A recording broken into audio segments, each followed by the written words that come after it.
Discuss করতেছিলাম pharmacokinetics. এর মধ্যে drug absorption, drug distribution Biotrans and drug transformation discussion শেষ হয়ে গেছে। Today we shall discuss the last phase of pharmacokinetics, that is drug excretion. What is drug excretion? আমরা বায়োট্রান্সফরমেশনে দেখিয়েছি যে drug body থেকে কোনো ড্রাগ উইদাউট এনি চেঞ্জ বের হয়ে যায়, আবার কোনো ড্রাগ ফেজ 1 বায়োট্রান্সফরমেশনে গিয়ে বের হয়ে যায়, আবার কোনো ড্রাগ শুধু ফেজ 2 তে গিয়ে বের হয়ে যায়। আর মোস্ট অফ দ্য ড্রাগস এর ক্ষেত্রে phase 1 followed by phase 2, then drug is excreted. তো সেই এক্সক্রেশন নিয়ে আজকের কথা। How drug is removed from the body, that is drug excretion. Drug excretion is the process of elimination of drug from the body. Elimination of the drug or removal of the drug from the body. Not only drug or its metabolite. কিছু drug যেহেতু directly excretion হয়ে যায় unchange, সেই ক্ষেত্রে এটা ঠিক আছে drug. আর maximum ড্রাগের ক্ষেত্রে তো আসলে মেটাবোলাইট এক্সক্রেশন হয়। তাহলে removal of drug or its metabolite from the body is drug excretion or drug elimination.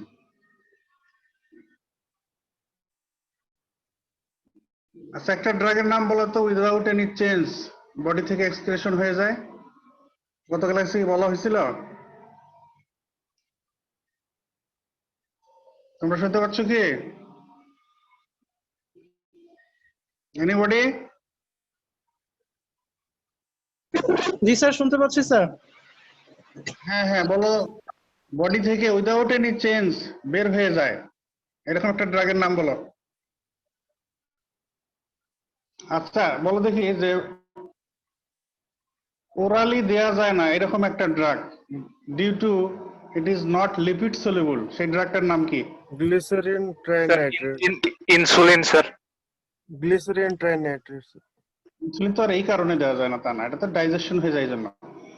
Lipid soluble না, ওয়াটার সলিউবল, এই কারণে ওরালি দিলে অ্যাবজর্পশন হয় না, লিপিড বাইলেয়ার মেমব্রেন ক্রস করতে পারে না। সেই এক্সাম্পলটা কি ছিল? Glycerine ট্রাইনাইট্রেট। No. Aminoglycosides. Aminoglycosides are lipid insoluble, water soluble, so not effective if given orally. Orally দিলে এটা অ্যাবজর্পশন হয় না। বাট এটার ক্ষেত্রে আবার এই কথাটা প্রযোজ্য, যেহেতু তারা ওয়াটার সলিউবল, এটা প্যারেন্টারিলি দেওয়া হয়। প্যারেন্টারিলি দিলে আবার এটা এক্সক্রেশন হয়ে যেতে পারে উইদাউট এনি চেঞ্জ। অ্যামিনোগ্লাইকোসাইডস যেহেতু তারা ওয়াটার সলিউবল, আর এক্সক্রেশন হওয়ার জন্য ওয়াটার সলিউবল হওয়াই দরকার। ওকে, তাহলে most of the drugs are excreted after biotransformation or metabolism, আর সাম ড্রাগস বললাম আমরা এক্সক্রেট আনচেঞ্জড। তাহলে drug undergo phase 1 and may be excreted, some drug undergo phase 2 and may be excreted, and most of the drug undergoes phase 1 first, then phase 2 and then excreted. Now what are the factors? যেমন absorption, distribution, biotransfer সবটার ক্ষেত্রে factors এগুলো মূলত রিটেনের জন্য important. Factors influencing drug excretion. Factors influencing drug excretion. ওগুলোর মতোই মোটামুটি একটু মনে রাখা। Molecular size of the drug. Drug excrete হইতে হলে তার সাইজ ছোট যত হবে এটা এক্সক্রেশন হবে, সাইজ বড় হলে এক্সক্রেশন হইতে বাধা পাবে। Ionisation of the drug, protein binding of the drug. Drug যদি প্রোটিন বাউন্ড থাকে, আমরা ওই ড্রাগ ডিস্ট্রিবিউশনের সময় বলেছি protein bound drugs are not excreted. Tissue binding, কিছু ড্রাগ টিস্যুতে বাইন্ড হয়ে থাকতে পারে, এগুলো এক্সক্রেট হবে না। PK of the drug, pH of the drug, যেমন ব্লাড, ইউরিন, বাইল, এইসব মিডিয়ার pH. And criteria of the membranes, যেসব মেমব্রেন ক্রস করে এক্সক্রেট হইতে হবে এর ক্রাইটেরিয়ার বেসিসে। তাহলে factors influencing drug excretion, number 1 molecular size of the drug, ionization of the drug, number 2, number 3 protein binding of the drug, Number 4, tissue binding of the drug. Number 5, pK of the drug. Number 6, pH of the drug. And number 7, criteria of the membrane through which drug should be excreted. Next important question, what are the routes of excretion of drugs? Routes of excretion of drugs. আমরা এর আগেও বিভিন্ন ক্লাসে ফাঁকে ফুঁকে অনেক সময় কথাটা এসে গেছে বলে ফেলেছি। The major route of drug excretion is kidneys. Route of drug excretion is kidneys. Very good. তো কিডনি দিয়ে যে ড্রাগ এক্সক্রেশন হয় এটা আসলে ইউরিন দিয়ে বের হয়ে যায়, তাই তো আলটিমেটলি। এছাড়া liver and GI tract, liver থেকে লিভারের ভিতর দিয়ে বাইল দিয়ে অনেক ড্রাগ এক্সক্রিশন হয়, বাইল আলটিমেটলি জিআই ট্র্যাক্টে যায়। আবার কিছু ড্রাগ জিআই ট্র্যাক্টেও সেক্রেশন হয়, হয়ে স্টুল দিয়ে পাস হয়ে যায়। তাহলে kidney major route, and other routes এর মধ্যে liver, GI tract, lungs, saliva, skin, breast milk. Skin দিয়ে যেটা বের হয় এটা মূলত সোয়েটিং এর সঙ্গে বের হয়ে যায়। তাহলে major routes are kidneys, other routes liver, GI tract, lungs, saliva, skin, breast milk.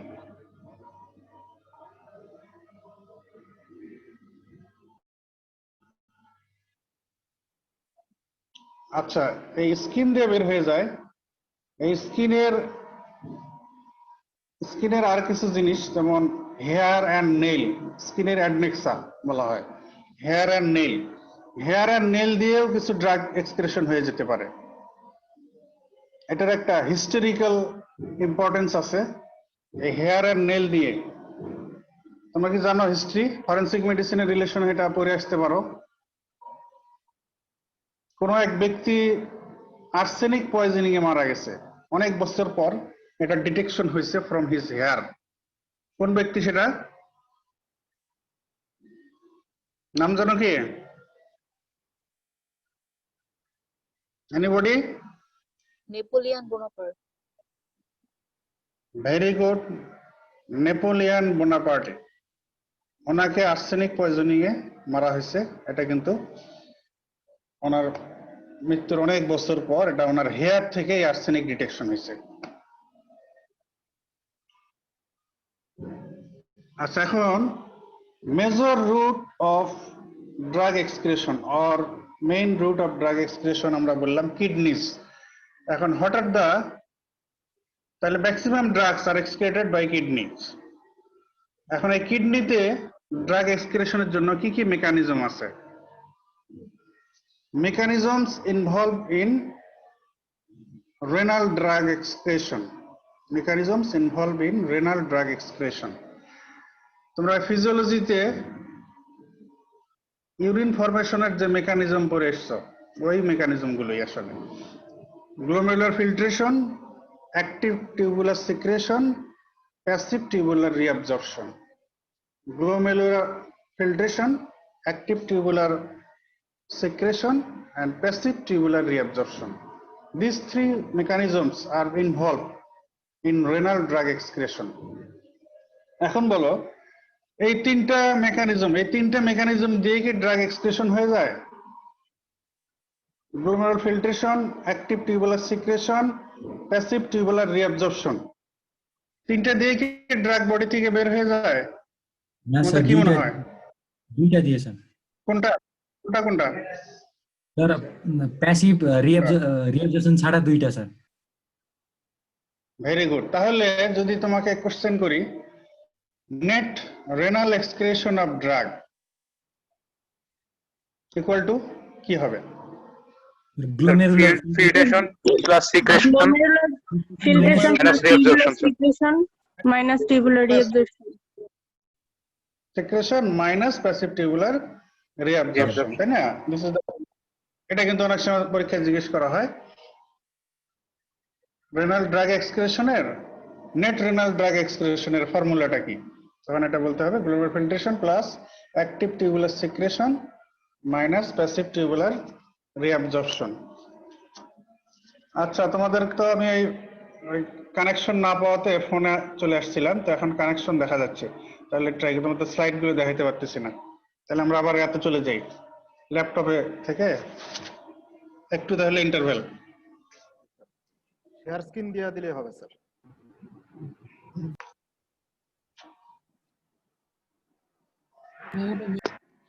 Host নাকি কথা বলবো শোনা যাচ্ছে। আজকে কোনোভাবেই 12টার বেশি 1টার বেশি ক্লাস করা যাবে না ভাই। কেন, একটার পরে কি একটা আছে? শেষ করতে হবে? জি স্যার। আচ্ছা ঠিক আছে, অসুবিধা নেই, আজকে টপিক ছোট আছে। অসুবিধা নেই, সহজ জিনিস।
স্যার স্ক্রিনটা শুধু শেয়ার দেন স্যার, আপনাকে দেখা যাচ্ছে স্যার।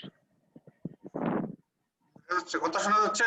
জি স্যার, কথা শোনা যাচ্ছে স্যার, স্ক্রিনটা শেয়ার দিলে হবে।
আপনাকে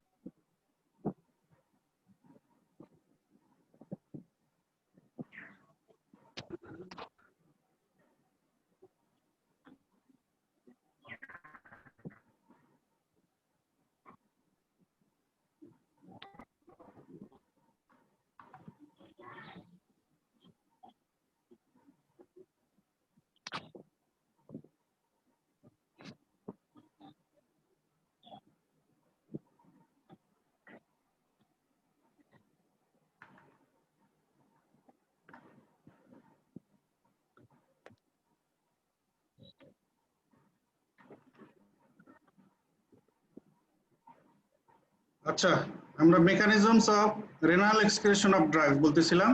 formula net renal drug excretion equal to glomerular filtration plus active tubular secretion minus passive tubular reabsorption.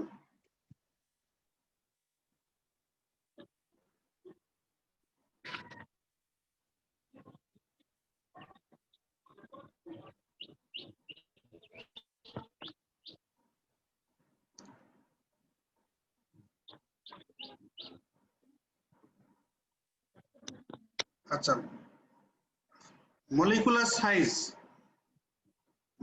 Size আমরা বলতেছিলাম pore size of glomerular capillary about 40 angstrom, molecular weight less than 10,000 easily pass through the pores of glomerular membrane, but molecular weight more than 50,000 Dalton are excluded. আমরা 10,000 থেকে 50,000 এর কম এই ধরনের molecular সাইজের গুলো easily glomerular filtration হয়ে যায়, এর চাইতে বড় হলে এগুলো আর যেতে পারে না। তো প্রোটিন বাউন্ড ড্রাগের ক্ষেত্রে কি কথা? Albumin bound drug or plasma protein bound drugs are not filtered and so not excreted. Albumin molecular at 69,000 এটা ফিল্টার হয় না। Other plasma protein, most of the drugs binds with albumin, আমরা দেখেছি plasma protein binding এর মধ্যে, তো এগুলো filter হয় না, এক্সক্রেট হয় না। ফ্রি ড্রাগ আর বাউন্ড ড্রাগের মধ্যে ইকুইলিব্রিয়াম থাকে, এটা আমরা তখনই বলেছি। আচ্ছা, some drugs are secreted actively in the proximal convoluted tubule from tubular epithelium.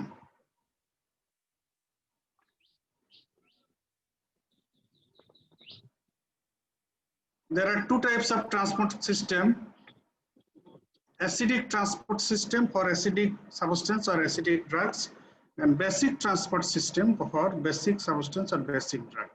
An acidic transport system and basic transport system. Acidic transport system carries only a small amount of drug and other endogenous acidic substance. Acidic transport system carries only acidic drugs and other endogenous acidic substance. And basic transport system carries only basic drugs and other endogenous basic substances. Now there are examples of some acidic substances and some basic substances. Acidic drug example: penicillin G or benzyl penicillin or penicillin G, thiazide, furosemide, probenecid, and uric acid. These are acidic drugs: benzyl penicillin or penicillin G, thiazide, furosemide, probenecid, and uric acid. And basic drugs are example: amyloride and amphetamine. Basic drugs are example: amyloride and amphetamine.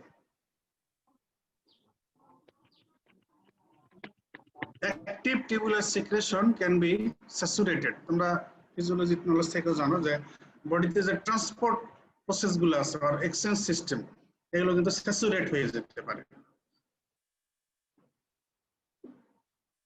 এবং এই transport system আর exchange system গুলো আদার substance আর আদার ড্রাগের সাথে কম্পিটিশনও হতে পারে। এমন হতে পারে যে দুইটা drug same active secretion mechanism follow করে, ইউজ করে, ইউটিলাইজ করে, তাহলে দুইটা ড্রাগ একই সঙ্গে দিলে তাদের মধ্যে কম্পিটিশন হবে। কিংবা বডির কোনো এন্ডোজেনাস সাবস্টেন্স একটা ট্রান্সপোর্ট মেকানিজম ইউটিলাইজ করে, কোনো ড্রাগ আবার সেম ট্রান্সপোর্ট মেকানিজম ইউটিলাইজ করে, তাহলে এখানে কম্পিটিশন হতে পারে। Two acidic drugs can compete for the same carrier for an active transport system. তাহলে দুইটা acidic drugs same active transport সিস্টেমের ক্যারিয়ার সাথে কম্পিটিশন করে, one will be secreted and another will be retained in the plasma. যেহেতু same transport সিস্টেমের same ক্যারিয়ারকে তারা দুজনেই utilise করে, তো যখন তা একই সঙ্গে তাদেরকে দেওয়া হবে তো তাদের মধ্যে কম্পিটিশন হবে, তো একজন বের হয়ে যেতে সক্ষম হবে আর একজন পারবে না, সে থেকে যাবে। এই ঘটনা ঘটে। দুটো example: penicillin and probenecid renal টিউবুলের সেম ট্রান্সপোর্ট মেকানিজমের সেম ক্যারিয়ারকে ইউটিলাইজ করে তারা, তো সেম টাইমে যদি প্রোবেনিসিড এন্ড পেনিসিলিন দেওয়া হয় তো তাহলে তাদের মধ্যে কম্পিটিশন হবে। তো কম্পিটিশন হয়ে যেটা হবে, পেনিসিলিন এন্ড প্রোবেনিসিড একই সঙ্গে দিলে প্রোবেনিসিড ওয়েট ট্রান্সপোর্ট মেকানিজম ইউটিলাইজ করতে সক্ষম হবে, সে বের হয়ে যাবে, আর পেনিসিলিন বডিতে রিটেইন করবে। তো এইটা পেনিসিলিন গনোরিয়া একটা ডিজিজ আছে, এসটিডি, সেক্সুয়ালি ট্রান্সমিটেড ডিজিজ, এর ট্রিটমেন্টে পেনিসিলিন এন্ড প্রোবেনিসিড একই সঙ্গে দেওয়া হয়। তো দিলে এটা কম্পিটিশন হয় এদের মধ্যে, পেনিসিলিন থেকে যায়, প্রোবেনিসিড বের হয়ে যায়, যার ফলে পেনিসিলিনের কনসেন্ট্রেশন ব্লাডে বেড়ে গিয়ে এটার ইফেক্টিভনেস বাড়িয়ে দেয়, এটা অবশ্য বেনিফিশিয়াল এফেক্ট হয়। আবার থায়াজাইড এন্ড ইউরিক অ্যাসিড এই দুই ড্রাগ একই সঙ্গে দিলে, ইউরিক অ্যাসিড তো বডিতে এন্ডোজেনাস মেটাবলিজম হয়ে তৈরি হয়, এটা তো আলাদা দেওয়া হয় না, বডিতেই তৈরি হয়। তো থায়াজাইড ড্রাগ যদি দেওয়া হয় কাউকে, তাহলে ইউরিক অ্যাসিডের সঙ্গে কম্পিটিশন হয়,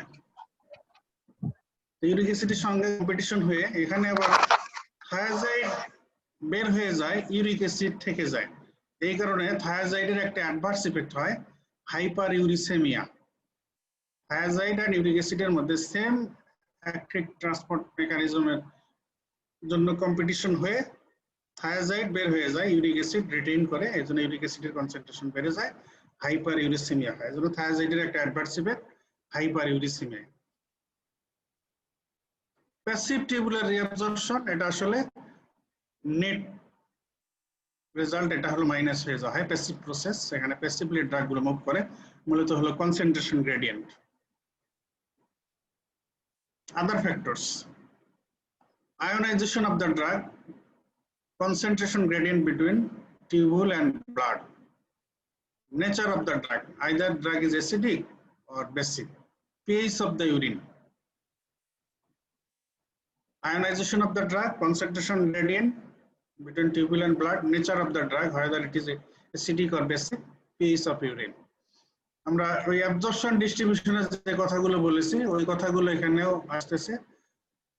More the ionization, more less lipid solubility, more water solubility, so less passive tubular reabsorption, more excretion. অ্যাবজর্পশনের ক্ষেত্রে আমরা কথাগুলো বলেছি অ্যাবজর্পশনের রিলেট করে, এখানে কথাগুলো এক্সক্রেশন রিলেট করে। তো একটা ড্রাগ যদি ইউরিনে বেশি আয়োনাইজেশন হয় তাহলে এটা লিপিড সলিউবল কম হবে, ওয়াটার সলিউবল বেশি হবে। ওয়াটার সলিউবল বেশি হলে, লিপিড সলিউবল কম হলে এটা তো আর টিউবুলার মেমব্রেন ক্রস করে যে রিঅ্যাবজর্পশন হবে সেটা হবে না, less passive tubular reabsorption, and so more excretion of the drug. Reabsorption না হলে এটা এক্সক্রেট হয়ে যাবে, মোর। আবার রিভার্স কথা, less the ionization of the drug in urine, more lipid solubility, more passive tubular reabsorption, less excretion. Ionization যদি এবার কম হয়, যত আয়োনাইজেশন কম তত সেটা লিপিড সলিউবল, তত সেটা রিঅ্যাবজর্পশন হবে রেনাল টিউবুলার লুমেন থেকে। কম রিঅ্যাবজর্পশন হলো তার মানে হলো মোর টিউবুলার রিঅ্যাবজর্পশন হলো লেস এক্সক্রেশন হবে। So less the ionization, more the lipid solubility, more passive tubular reabsorption, less excretion of the drug.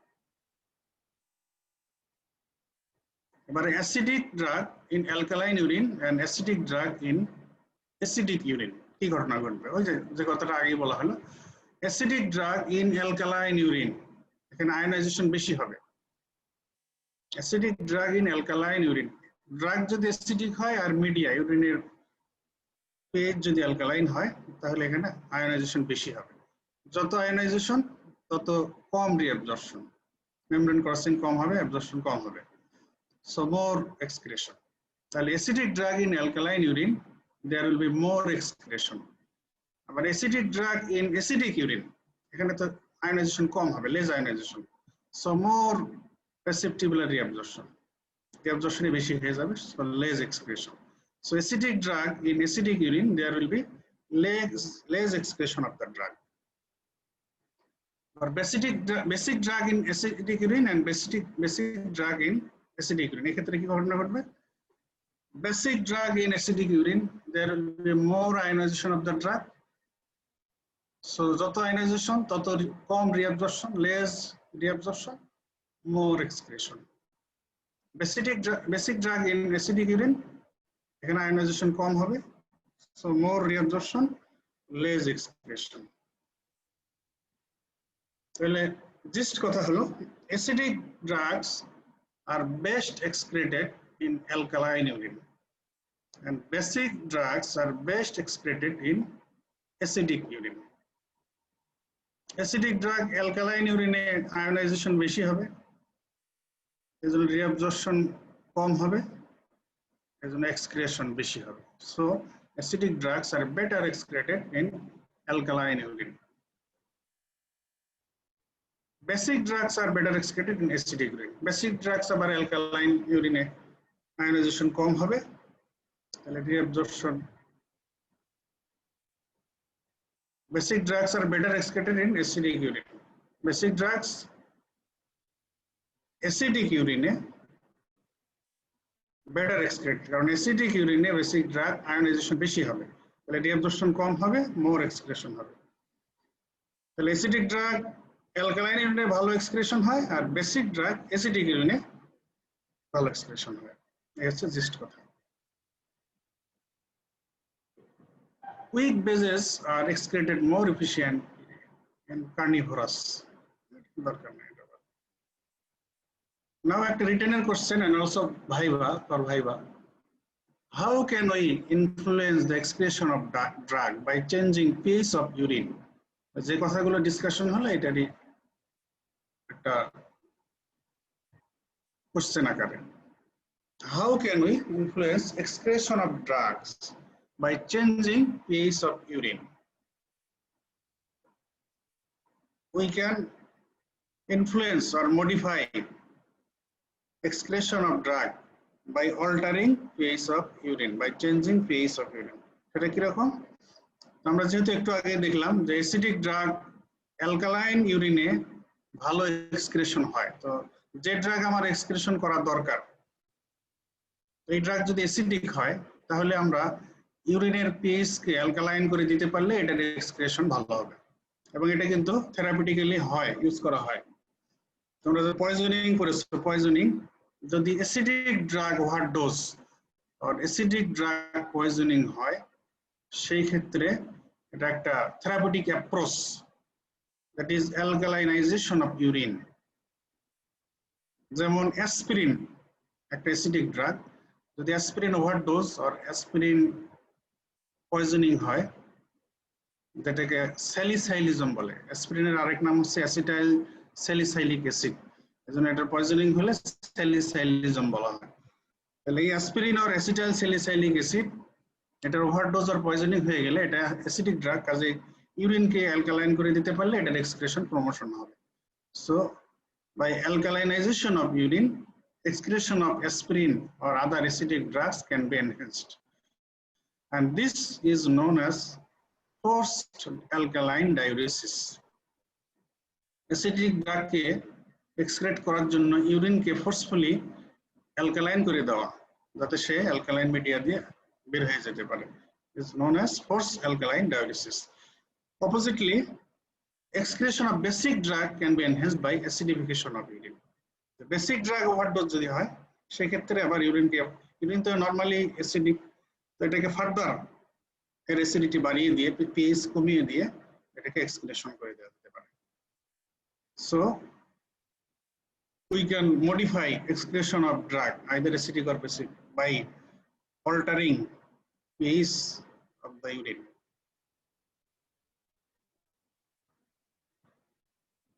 আচ্ছা, যেটা আমরা বললাম এখন এটার example, acidic drug, excretion of aspirin, an acidic drug can be enhanced by alkalinization of urine, and a basic drug, that is amphetamine, excretion of amphetamine can be enhanced by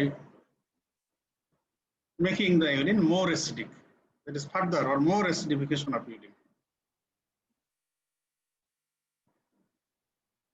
Now what are the urine acidifiers and what are the urine alkalinizers? Urine কে আরো acidify করে কে আর urine কে অ্যালকালাইনাইজ করে কারা কারা?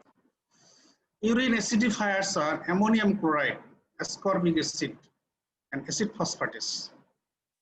Ammonium chloride, ascorbic acid and acid phosphatase, these are urine acidifiers. And urine alkalinizers are sodium bicarbonate, potassium citrate, sodium citrate, citric acid. Sodium bicarbonate, potassium citrate, sodium citrate, citric acid. আমরা যে একটু আগে বললাম যে aspirin overdose আর aspirin poisoning এ ইউরিনকে অ্যালকালাইনাইজ করা হয় এবং এই পারপাসে ইউরিনারি অ্যালকালাইনাইজারদের মধ্যে মোস্ট কমনলি ইউজ হয় হচ্ছে সোডিয়াম বাইকার্বনেট। সোডিয়াম বাইকার্বনেট দিয়ে ইউরিনকে অ্যালকালাইজ করা হয়। এটা different acidic drug poisoning, even যে কোনো কারণে মেটাবলিক অ্যাসিডোসিস যদি হয় বডিতে, এই ট্রিটমেন্টে আদার ট্রিটমেন্টের সঙ্গে সোডিয়াম বাইকার্বনেট এটা ইউজ করা হয়। These are the urine alkalinizers: sodium bicarbonate, potassium citrate, sodium citrate.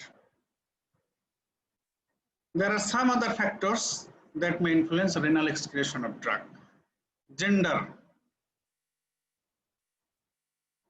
80% of renal function. Female renal function male চাইতে 80%. তো এই renal function যার যত বেশি হবে তার তো renal excretion of drug তত বেশি হবে। তো জেন্ডার কিছুটা তাহলে ইনফ্লুয়েন্স করবে। With increasing age, that is elderly age, renal function diminishes. So elderly age এ কিন্তু ড্রাগ এক্সক্রিশন কম হয়ে ড্রাগ এর টক্সিসিটি, বডিতে ড্রাগ অ্যাকুমুলেশন এর টক্সিসিটির রিস্ক বেশি। এজন্য এল্ডারলি পেশেন্টে কিন্তু প্রায় অনেক ড্রাগের ডোজ অ্যাডজাস্টমেন্ট করতে হয়, অনেক ড্রাগের ডোজ রিডাকশন করতে হয়, কারণ তাদের রেনাল ফাংশন কমে যাওয়ার কারণে ওই ড্রাগ এক্সক্রিশন কম হবে, অ্যাকুমুলেশন হয়ে টক্সিসিটি হতে পারে। Gender, age, pregnancy. প্রেগন্যান্সিতে রেনাল পারফিউশন বেড়ে যায়, রেনাল ফাংশন ইমপ্রুভ করে, এজন্য renal excretion of some drugs বেড়ে যেতে পারে।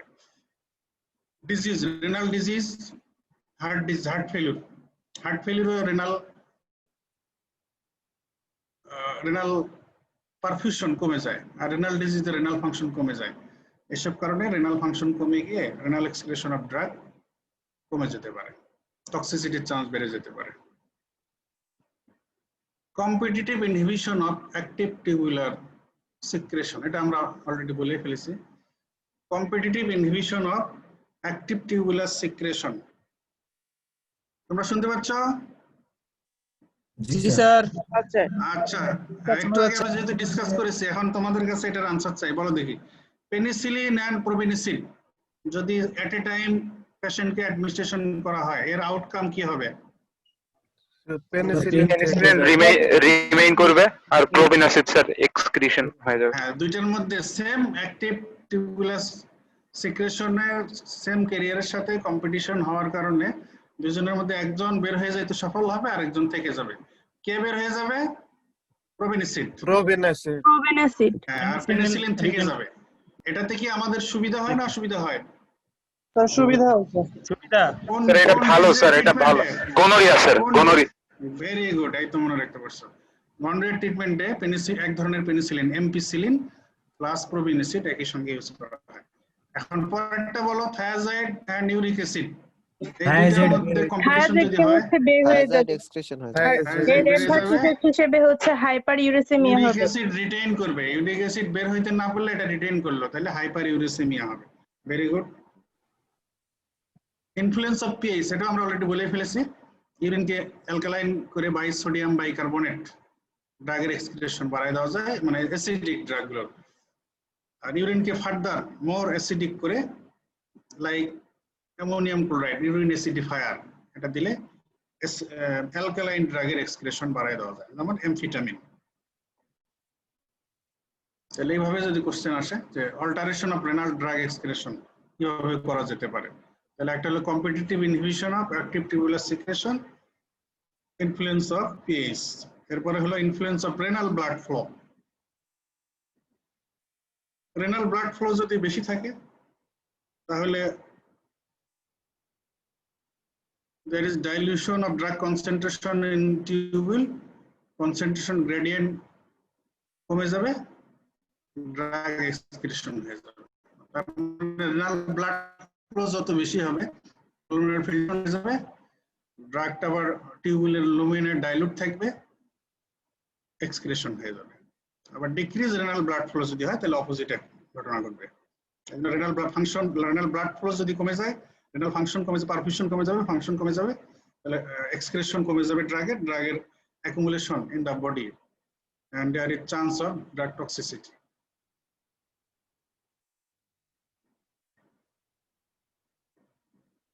So what are the main routes of drug excretion?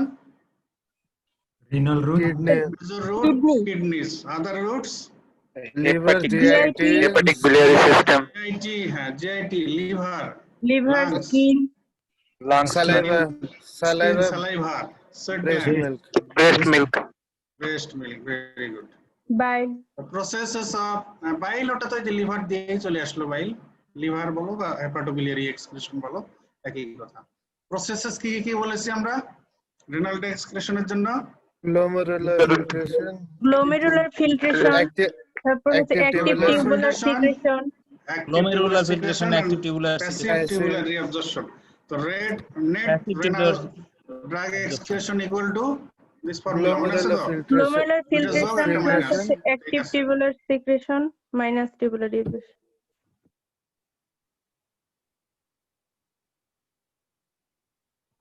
এবারে আদার রুটস অফ রেনাল আমরা তখন শুধু রেনাল এক্সক্রিশন বললাম এটাই মেইনলি পড়তে হবে ডিটেইলস বাকিগুলো একটু একটু ফিকাল এলিমিনেশন হতে পারে মানে যেটা লিভার দিয়ে আসবে বাইল হয়ে সেটা অথবা যে ট্র্যাক্টে যেটা সিক্রেট হয়ে আসবে এটা ফিকাল এলিমিনেশন হবে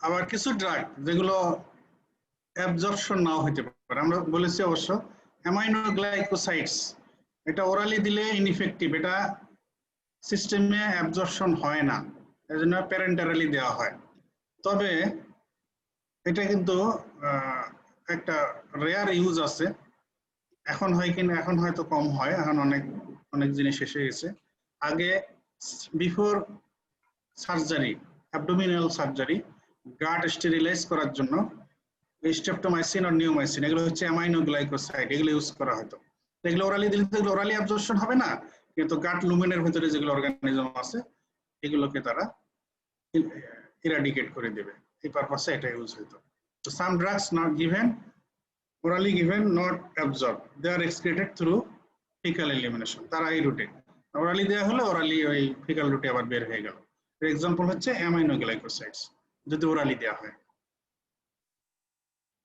আবার গাট লুমেন থেকে কোনো ড্রাগ ডিফিউজ ব্যাকও হতে পারে biliary excretion hepatobiliary excretion enterohepatic recycling এই টার্মটা তোমাদেরকে আমি আগে বলেছি এখন এটা একটু ডিসকাস করি enterohepatic recycling of drugs in case of some drugs this phenomenon occurs তার মানে হলো orally administrationের পরে এটা অ্যাবজর্পশন হয়ে যাবে সার্কুলেশনে চলে যাবে সার্কুলেশন দিয়ে ঘুরে আবার লিভারে আসবে ইন্টেস্টাইন থেকে অ্যাবজর্পশন হলো সার্কুলেশনে গেল লিভারে আসলো লিভার দিয়ে আবার জিআই ট্র্যাক্টে আসলো এই যে সাইক্লিং দিস ইজ এন্টেরোহেপাটিক রিসাইক্লিং কোন কোন ড্রাগের ক্ষেত্রে এই ধরনের ঘটনা ঘটতে পারে এন্টেরোহেপাটিক রিসাইক্লিং মরফিন ডিগক্সিন এছাড়া ওরাল কন্ট্রাসেপটিভ পিল এটার ক্ষেত্রেও এন্টেরোহেপাটিক রিসাইক্লিং হয় টেট্রাসাইক্লিন গ্রুপের অ্যান্টিবায়োটিক এখানে শুধু দুটো দেয়া আছে তোমরা আরো দুটো মনে রাখো morphine digoxin tetracycline oral contraceptive pill এগুলোর ক্ষেত্রে এন্টেরোহেপাটিক রিসাইক্লিং হয় এখানে ফিগার দেখানো আছে এন্টেরোহেপাটিক রিসাইক্লিং লাংস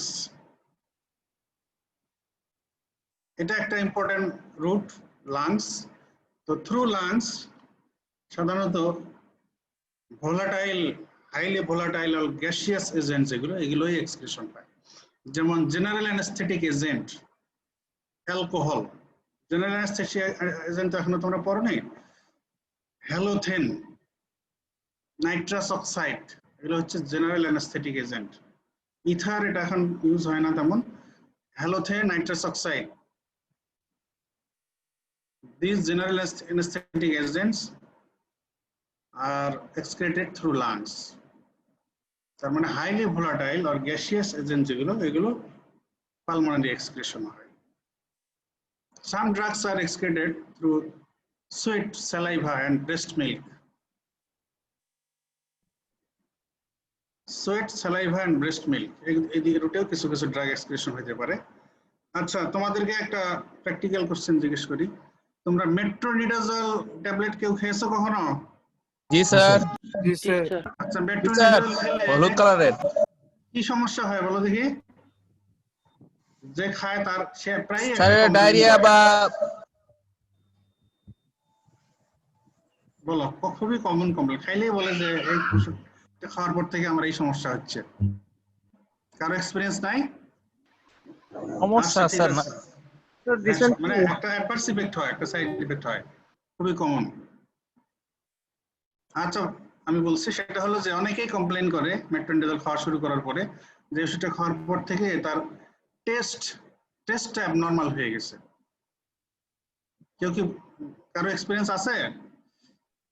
না স্যার না। বলে যে সে তার মুখে কেমন একটা স্বাদ লাগে, abnormal test, that is abnormal metallic test হয়। এটার কারণ কি বলো? এটা এই ড্রাগ এক্সক্রিশনের সঙ্গে রিলেটেড। এই যে আমরা বলতেছি some drug are excreted through saliva, sweat, breast milk. তো এই মেট্রোনিডাজল স্যালাইভার সাথে এক্সক্রিটেড হতে পারে স্যার এটা। এটা স্যালাইভা দিয়ে এক্সক্রিটেড হয়। ডিফারেন্ট বডি ফ্লুইড দিয়ে এটা সিক্রেশন হয়, তার মধ্যে স্যালাইভা। তো এই স্যালাইভা দিয়ে এক্সক্রিশন হওয়ার কারণে ওর টেস্টটা অ্যাবনর্মাল মেটালিক টেস্ট এটা সে ফিল করে। আচ্ছা, এই যেহেতু এখনই বললাম যে বডি ফ্লুইড বিভিন্ন সিক্রেশন দিয়ে মেট্রোনিডাজল সিক্রেশন হয়, তো একটা বললাম এদিকে স্যালাইভারি সিক্রেশন। তো এর আরো একটা কি ক্লিনিক্যাল ইম্পর্টেন্স আছে এই এক্সক্রিশনের রিলেশনে, সেটা হলো এটা কিন্তু ভ্যাজাইনাল সিক্রেশনেও যায়। এবং ভ্যাজাইনাল সিক্রেশনে যাওয়ার কারণে এটাও আবার থেরাপিউটিক্যালি একটা বেনিফিট নেওয়া হয় একটা ডিজিজের ক্ষেত্রে।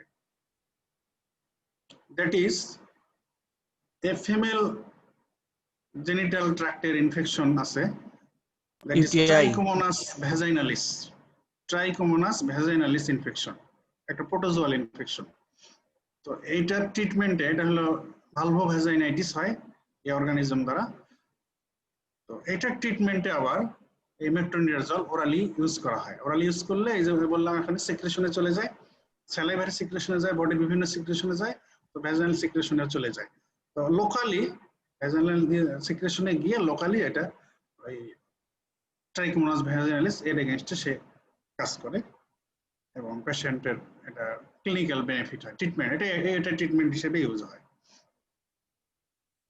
ব্রেস্ট মিল্ক দিয়ে অনেক কিছু ড্রাগ ইউজ হয়। আচ্ছা, ব্রেস্ট মিল্ক দিয়ে ড্রাগ এক্সক্রিশন এটা জানার ইম্পর্টেন্সটা কি আমাদের বলো? যদি বাচ্চাদের পেটে চলে, বেবির উপর কোনো বাচ্চাদের পেটে ইমপ্যাক্ট না পড়ে। বেবিতে ভেরি গুড। চিলড্রেন হচ্ছে অ্যাডভার্স ইফেক্ট করতে হ্যাঁ, পারে। এইজন্য আমাদের যে কোনো ড্রাগ পড়ার ক্ষেত্রেই এর প্রেগন্যান্সি এন্ড ল্যাকটেশন এই দুই পিরিয়ডে এই ড্রাগটার সম্পর্কে আমাদের জানতে হয় যে প্রেগন্যান্সিতে সেফ কি আনসেফ। আবার ব্রেস্ট ফিডিং লেডি তার ক্ষেত্রে এটা ইউজ করা সেফ কি হবে কি হবে না। তো এই সেফটি কনসার্নে আমাদেরকে এটা জানতে হয় যে most of the drugs are secreted into breast milk but in negligible amount, যে তাতে বেবির কোনো প্রবলেম হয় না। বাট কিছু কিছু ড্রাগ আছে যেগুলো ব্রেস্ট মিল্কে সিক্রেশন হলে এটা বেবির জন্য হার্মফুল, এবং কিছু কিছু ড্রাগ অনেক বেশি কনসেন্ট্রেশনে সিক্রেট হয়, আবার কিছু ড্রাগ আছে লো কনসেন্ট্রেশন হলেও এটাই বেবির জন্য হার্মফুল হতে পারে। তবে এটা ম্যাক্সিমাম ক্ষেত্রে দেখা যায় যে ডোজে সিক্রেশন হয় বা আসে ব্রেস্ট মিল্কে এটা খুব একটা হার্মফুল না। এখন কোন কোন ড্রাগের ক্ষেত্রে ব্রেস্ট ফিল্মের সিক্রেশন হইলে এটা আমাদের বেবির জন্য প্রবলেম হতে পারে, এর কিছু নাম মনে রাখো। Barbiturate sir. ডায়াজিপাম যদি মাদার খায়, মানে ল্যাকটেটিং মাদার, তাহলে কিন্তু বেবি দেখা যাবে যে সবসময় সে ঘুম ঘুম ভাব থাকবে, ড্রাউজি থাকবে, সে খাবে না ঠিক মতো, ব্রেস্ট সাক করবে না ঠিক মতো, তো সে ম্যালনিউট্রিশনে সাফার করবে। অ্যান্টি ডিপ্রেসেন্ট ড্রাগ যেগুলো আছে, অ্যান্টিসাইকোটিক ড্রাগ যেগুলো আছে, এগুলো সবই ব্রেস্ট মিল্কে যে সিক্রেশন হবে বেবির জন্য এটা হার্মফুল হতে পারে। সালফোনামাইড এটা ব্রেস্ট মিল্ক দিয়ে সিক্রেশন হয়, এক্সক্রেশন হয়, এবং এটা বেবি যদি সাক করে তাহলে সালফোনামাইড বেবির ব্লাডে গেলে এটা ব্লাডের বিলিরুবিনের সাথে এর ইন্টারাকশন হয়ে অনেক সময় বাচ্চাদের জন্ডিস করে দিতে পারে। অ্যাসপিরিন, এটাও ব্রেস্ট মিল্কে এক্সক্রিশন হয় এবং it is also harmful to baby. ঠিক আছে, তাহলে আমরা আজকে sir pregnancy category A B C এগুলো সম্পর্কে একটু যদি বলতেন স্যার। ওগুলো আলাদা ক্লাসে বলা হবে, ওটা তো আলাদা টপিকস। আজকে আমরা ড্রাগ এক্সক্রিশন শেষ করলাম, যদিও নেটের সমস্যার কারণে মাঝখানে একটু ইন্টারাপশন হয়ে গেছে, তারপরে যাই হোক। তাহলে আমরা pharmacokinetics first phase, second phase, third phase, fourth phase, drug absorption, drug distribution, drug biotransformation or metabolism, and last of all, last phase of pharmacokinetics, that is drug elimination or drug excretion আজকে বলে ফেললাম। এখন এই রিলেশনে, এই pharmacokinetics এর রিলেশনে আরো কিছু কথা আছে, এটা আশা করি পরের ক্লাসে ডিসকাস করব ইনশাআল্লাহ। তো আজকে তাহলে শেষ করে দেই। আগামীকাল 11টায় স্যার। আগামীকাল 11টায়, হ্যাঁ, জি thank sir. You very much. জি স্যার, ধন্যবাদ স্যার। সবাই ইনফর্ম থাকো, আগামীকাল কিন্তু 11টায়। জি স্যার। আসসালামু আলাইকুম স্যার। আসসালামু আলাইকুম স্যার। ওয়ালাইকুম আসসালাম।